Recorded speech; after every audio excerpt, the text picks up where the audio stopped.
Alors du coup, avant d'aborder directement la question du consentement, on pensait que c'était bien de vous rappeler un peu les trois types de cadres légaux qui peuvent encadrer la prostitution.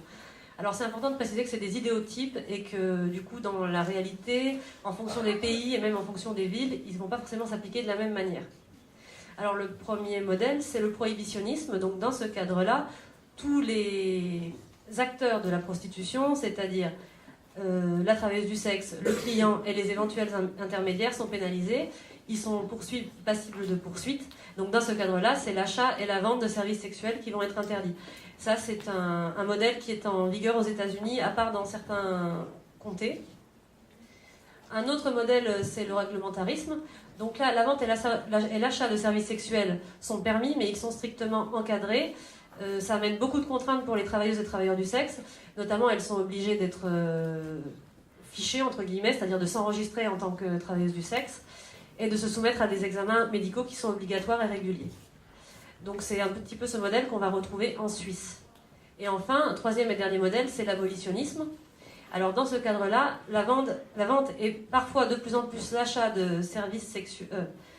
Au départ, la vente et l'achat de services sexuels sont tolérés, c'est de moins en moins le cas comme on le voit actuellement en France, puisque depuis mai, l'achat de services sexuels est pénalisé. Les travailleuses du sexe sont considérées comme des victimes qu'il faut réinsérer. Donc ça, c'est un modèle qui vient du mouvement militant féministe anglais du 19e siècle, d'une dame notamment qui s'appelait Josephine Butler, qui l'a porté. Et le but au départ, c'était de lutter contre la répression et les violences subies par les travailleuses du sexe. Mais avec aussi l'idée que quand même, ces violences, elles seraient mieux évitées si elles faisaient une autre activité que la prostitution.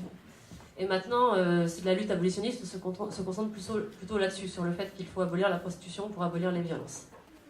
Donc nous, en France, on se trouve dans ce cadre-là depuis 1946, et la loi Marthe-Richard qui a ordonné la fermeture des maisons closes. Donc c'est un petit peu théorique, mais concrètement, ça veut dire quoi? Ça veut dire, par exemple, en France, on est dans un système qui est très répressif, à la fois pour les migrants qui sont majoritaires dans le travail du sexe de rue, et à la fois pour le travail du sexe, puisque jusqu'à récemment, il y avait le délit de racolage qui pénalisait les travailleuses du sexe, et maintenant, il y a le délit d'achat de services sexuels qui pénalise les clients.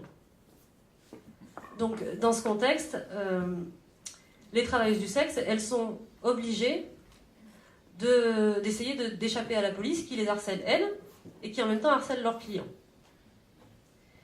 Et elles vont donc plus loin, elles exercent dans des endroits isolés, elles restent plus longtemps, et au final, elles se font moins d'argent parce que le climat répressif effraie les clients, que la présence de la police effraie les clients, et que du coup, c'est bien plus difficile de subvenir à ses besoins. Du coup, dans ce contexte-là, elles sont beaucoup plus susceptibles d'avoir du mal à imposer leurs limites, notamment sur ce qui concerne les rapports non protégés, parce que les clients, ils proposent de payer plus cher pour des rapports non protégés. Donc, concrètement, une femme qui est dans la rue depuis 8h du soir, il est 4h du matin, il fait 4 degrés, il pleut, il y a un client qui arrive, elle a fait 3 clients dans la nuit, il y a un client qui arrive et qui lui propose de payer 2 fois plus ou 3 fois plus pour un rapport sans capote. Ça devient beaucoup plus difficile de dire non dans ces conditions-là que si on a des revenus un peu stables, que si on a une base de clients réguliers, etc. Donc nous, c'est des choses qu'on constate vraiment dans la rue depuis qu'il y a depuis 15 ans là, ces modes différents de répression, que ça limite vraiment les capacités de négociation et la capacité des femmes et des hommes à imposer leurs limites et à déterminer quelles pratiques ils acceptent ou non. Et donc, pour rendre ça un peu plus explicite, est-ce que tu veux faire l'analogie? Non, ça marche pas. On va voir. Vous allez me dire si ça marche pas. C'est ce qu'on appelle l'analogie de l'autostoppeur. C'est-à-dire que quand vous faites du stop, si vous faites du stop, vous avez a priori la possibilité de décider dans la voiture de qui vous montez. Sauf que si ça fait 6 heures que vous faites du stop, que vous êtes trempé, que vous êtes fatigué et que vous avez envie de rentrer chez vous, bah, votre capacité à ne pas monter dans telle ou telle voiture, elle va être un petit peu réduite quand même. Et bien là, c'est la même chose en fait.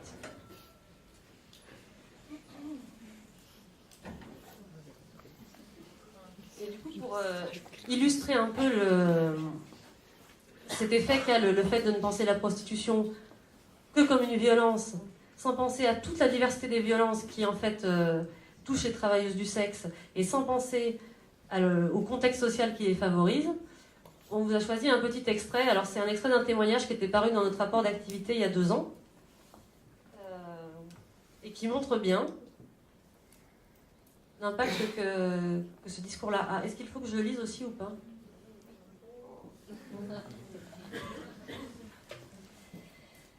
S'il est déjà difficile pour une femme de prouver un viol, pour une travailleuse du sexe, on lui dira que ce n'est pas un viol, mais un vol, vu que l'agresseur n'a juste pas payé son rapport sexuel.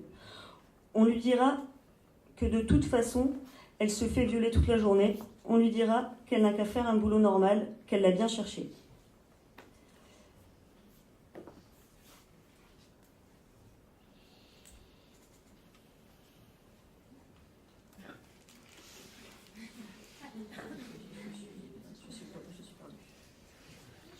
Je continue.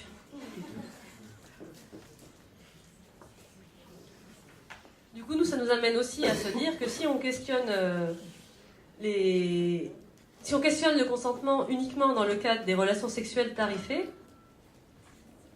on s'empêche de questionner la question du consentement de manière générale dans nos sexualités à toutes et à tous.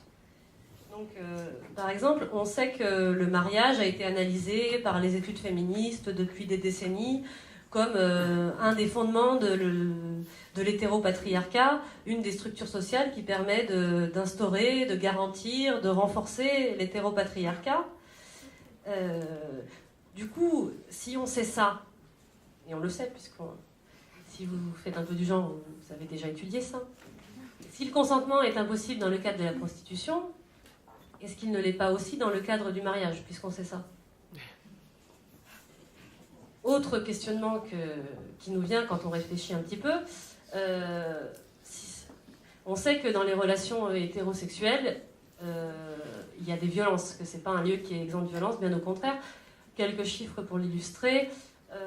Dans l'enquête sur la sexualité en France, il était dit, alors elle date un peu, mais je n'ai pas les nouveaux chiffres, mais elle date un peu, début des années 2000, je pense. 52% des femmes déclaraient avoir parfois ou souvent des rapports sexuels pour faire plaisir à leur partenaire sans en avoir vraiment envie, contre 25% des hommes.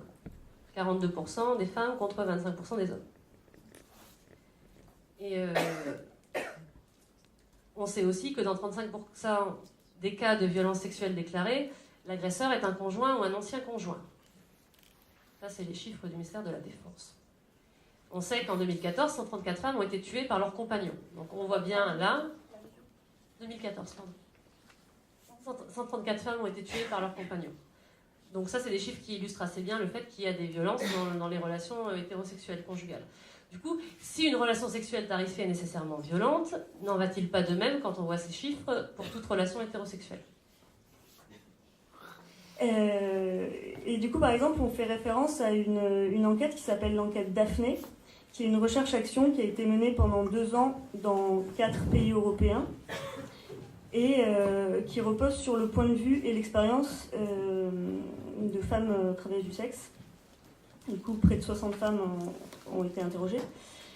Et ce qui ressort, c'est que les principales violences qu'elles dénoncent dans l'enquête, c'est des violences institutionnelles, c'est-à-dire violences de la police ou des violences subies dans le parcours médico-social.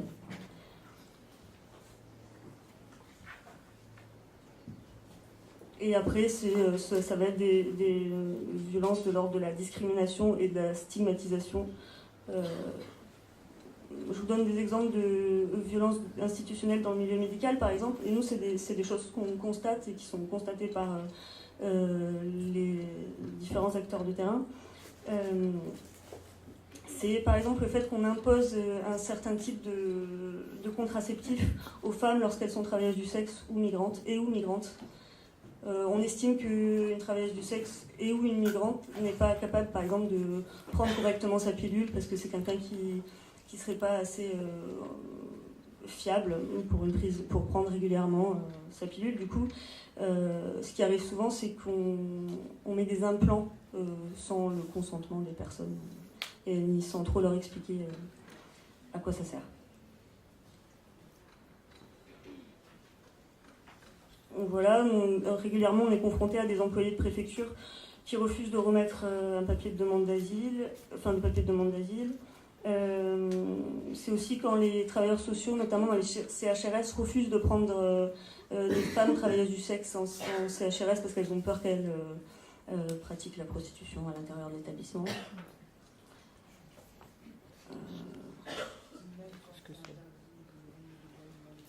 Oui, c'est ça, c'est comme si le droit commun ne s'appliquait pas au travail du sexe. Enfin, je veux dire, de fait, c'est interdit de ramener des hommes dans les CHRS, et du coup, c'est comme si les travailleuses du sexe ne pouvaient pas se contrôler, elles avaient forcément ramener des clients dans les CHRS. Voilà, et puis toutes les violences, les insultes, mais qui sont des insultes sexistes de la part des riverains et de la police, et des personnes qui passent dans la rue, du coup, des jets d'objets, des insultes.